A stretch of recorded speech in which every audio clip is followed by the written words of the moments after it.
مساء الخير. اهلا بيكم في حلقات توكس بره البوكس.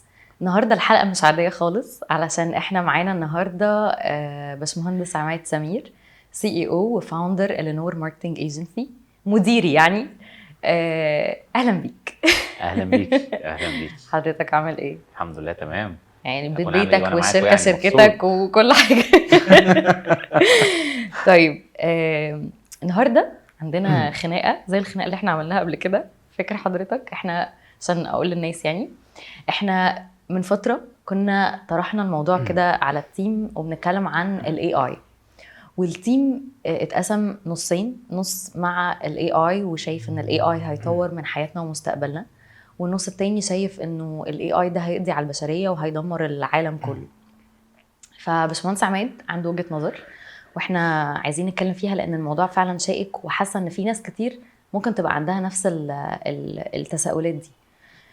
فالاول بس حضرتك عرفنا بنفسك وقول لنا حضرتك حصل على ايه والحاجات الكبيره دي عشان الناس تعرف. لا خالص ولا اي حاجه، انا الاونر الينور ماركتنج ايجنسي. انا معايا ام بي اي سلسكا فرنسا مانجمنت ماركتنج. كفايه كده. عايزين نتكلم عن الاي اي كانت بدايته عامله ازاي؟ هو بدات فكره الاي اي في جامعه دارتموث. بس اللي حصل انها ما كملتش، والولايات المتحده وقفت الموضوع فتره، وبعدين جت المعونه اليابانيه رجعوا تاني يشتغلوا عليها، وبعدين وقفت تاني في الثمانينات لغايه ما وصلنا دلوقتي. بقى الاي اي امر واقع لازم كلنا نتعامل بيه في مجالات كتير. طيب هو ده مش حضرتك مش شايف، عشان احنا برضو كنا اتكلمنا في الموضوع ده مع بعض، حضرتك مش شايف ان ده هيأثر على العقل البشري؟ حلو. هو اكيد هيأثر على العقل البشري، بس خلينا متفقين. انا ممكن اقلب السؤال؟ انا عايز اسمع الناس وجهة نظرك الاول وانا هعلق عليها بما اننا فتحنا الموضوع ده قبل كده. اتفضلي.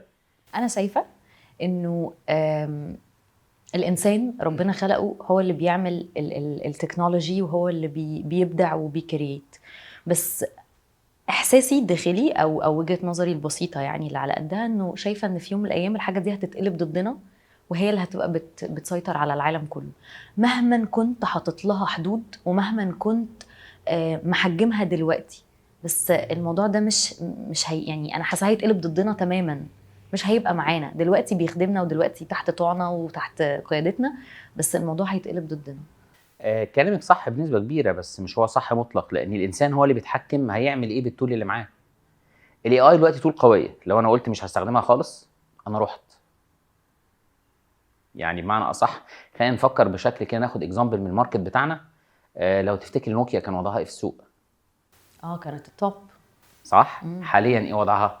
اتعرض عليها الاندرويد ولا ما اقتنعتش وما جاتش ثرو التكنولوجي بتاعته، ما اقتنعتش بيه وسابته، خرجت من الماركت على طول خالص بشكل واضح وصريح.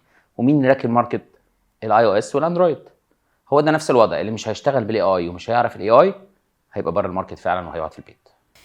اوكي، يعني على قد ما هي فكرة مخيفة على قد ما واضح انه يعني لازم نعمل كده. بس هل الاي اي ده ليه مخاطر؟ اكيد ليه مخاطر، مفيش حاجه ملهاش مخاطر، مفيش حاجه كلها عيوب ومفيش حاجه كلها مميزات. اكيد ليه مخاطر طبعا.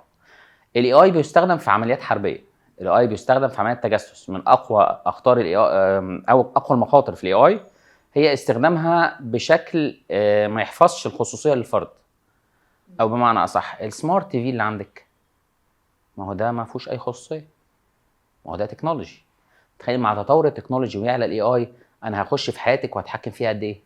الحروب اللي بتحصل، الطيارات اللي بدون طيار، الكلام ده كله، ما هو كل ده اي اي وبيتطور مع الاي اي بشكل اكبر واسرع بكتير جدا.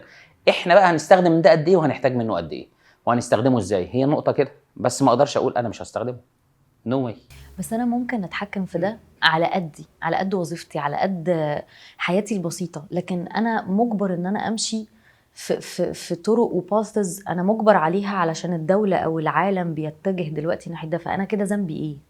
ما خلينا متفقين، ما دام الدوله والعالم ليهم اتجاه معين احنا مش هينفع نمشي عكسه، ومش هينفع مش هنركب. لان هي مجموعه تروس بتلف، اللي هيلف مع التروس صح هيفضل مكمل، اللي مش هيقدر هو اوت اوف ذا ماركت واوت اوف ذا بزنس واوت من يور اون كاتيجوري او يور اون لاين خالص، بره تماما. حتى لو كان الثمن هو ان البشرية هتفنى. ليه حكمتي ان البشريه هتفنى؟ يعني ما السلاح النووي ده كان بالنسبه لك ايه؟ ما هو اوريدي الناس عارفه ان النووي ده هو اللي هيقضي على العالم. حلو، اول ما طلع سلاح نووي ما كانش التارجت بتاعه ان هو يقضي على العالم. اول الاكتشاف ما كانش ده التارجت بتاعه. طب ما هو موجود بقاله كتير ما قضاش على العالم. الفكره انت معاكي تول هتستخدميها ازاي وامتى، مش ان هي التول دي خطر فانا مش هاخد كل محاسنها عشان هي فيها مساوئ. لا، هي الفكره احنا بنستخدم التول اللي معانا ازاي. طب بما اننا كده اتكلمنا عن المخاطر وعن الجانب الدارك سايد، يعني خلينا نتكلم عن البرايت سايد. اكيد في برايت سايد، وحضرتك لسه قايل انه كل حاجه ليها مميزات وليها عيوب. فخلينا ناخد البرايت سايد في الاي اي. ايه فوائده او ايه الحاجات اللي ممكن تفيدنا؟ بالنسبه لمجالات كتير الاي اي بيخش يحل مشاكل وقت ومجهود. هنرجع للنقطه اللي انت بتقوليها، هل هو هيلغي الانسان ولا لا؟ هيلغي الانسان اللي ما عندوش القدره ولا الفكر ان يتعلم اي اي ويطور فيه. لان مهما كان الطابع البشري او حته الهيومانيتي في اي حاجه اللي هيحطها الانسان مش الاي اي. انت لو جيتي جربتي اي صوره على اي برنامج زي ميد جيرني او خلافه او اي حاجه من الحاجات دي، هتلاقي الصوره طابع الهيومانيتي فيها السنس بتاعه ضعيف شويه، بس هي فيها افكتات عاليه وفيها اشكال حلوه. طيب انا دلوقتي هسيب الاي اي خالص او هسيب الديزاينز خالص وابدا اشتغل من سكراتش؟ طب ما انا ممكن استخدم ده وده واطلع حاجه يونيك، لان انا عندي فكره اقدر اضيفه على الاي اي. الاي اي ما قفلش الفكر، الاي اي وصل لليفل. هو ما قفلش الفكر، هو وصل لليفل تقدري تاخديه وتبني عليه، او تقدري تاخديه تعلمي منه وتبني بعده. انما ما تاخدوش ويبقى انا كده بستخدم الاي اي وبس مصمت، لا ده فشل. الاي اي دلوقتي وصل ان انا اقدر اعمل بيه ابلكيشن. انا ممكن دلوقتي اخش بس طبعا ليها تكنيك، يعني انت تعرفي تعمليه او ما تعرفيش تعمليه ده موضوع كبير جدا. ممكن اخش ابلكيشن اقول له انا طالب منك ابلكيشن كذا كذا كذا، وعايزه يعمل 1 2 3. كل ما حطيتي معلومات دقه هيعمل لك ابلكيشن تشتغلي بيه دايركت. الابلكيشن ده كان البروجرامر بيقعد يشتغل عليه شهر او 2 او 3، لا هو يقدر يبني عليه اي وياخد يطور. فهو بالتالي عنده العلم اللي موجود في الاي اي وعنده امكانيات الاي اي وخدها وطور عليها بالشكل اللي هو عايزه او بالشكل اللي لسه ما وصلوش لاي اي.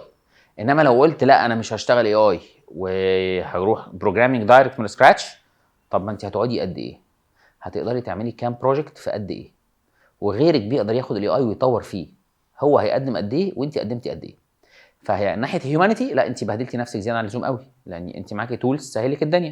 من ناحيه بزنس وايز لا انت ضيعتي كتير جدا، لانك لو قلنا هناخدي في الاب 3 شهور انت ممكن تاخدي فيه شهر، فتعملي 3 اب في ال3 شهور. حتى البيزنس بيقول لك لا ما ينفعش. الاي اي مهم لانه هيسهل لك حاجات كتير جدا، فلازم نستخدمها. لازم تبقي ترس جوه التروس شغاله وشغاله صح وبقوه جامده، وما توقفيش في الطابور. لو استخدمتي الاي اي بس هتفضلي واقفه في الطابور لغايه ما تطلعي بره خالص، ولو ما استخدمتيش الاي اي كده كده انت اوت. طب دلوقتي انا في حاجه جت كده في دماغي، ممكن تبقى بره موضوع الاي اي، بس انا ربطتها بانه حضرتك كنت بتقول على ان الاي اي هيبقى بيسرع في الوقت. يعني مثلا لو حاجه هتاخد 3 شهور هتاخد شهر، صح كده؟ طيب لو انا حابب ابقى بعيش بطريقه السلو ليفينج، ان انا ببطأ من رتم حياتي علشان خاطر اعرف اعيش بكواليتي اعلى، او ان انا بحاول اهدى، مش كل حاجه ابقى عايزه اعملها بسرعه، مش كل حاجه عايزه ابقى اخلصها بسرعه، مش كل حاجه بفايت مع الوقت وبفايت مع الشغل وبفايت مع الحياه انه اوصل للديدلاين واوصل للتارجت. ده بيتعارض مع ده؟ بالعكس الاي اي هيسهل لك ده. يعني انت بدل ما انت بتفايتي في اب مثلا لمده 3 شهور، لا انت هتقدري على الاي اي تخلصي جزء كبير منه في وقت ولا حاجه، وتبداي تشتغلي من بعده عليه. فانت كده بتفايتي مع الوقت ولا هو وفر لك وقت؟ هو تول بتوفر وقت ومجهود، وخلينا مقتنعين هو لغايه دلوقتي هو تول ما لغاش الانسان. في ناس هتتضرر منه هنتكلم عنهم، بس هنعرف ليه وازاي. بس كاوتلاين اللي ما عندوش تالنت وما عندوش فكر يضيفه او يشتغل بيه الاي هيلغيه.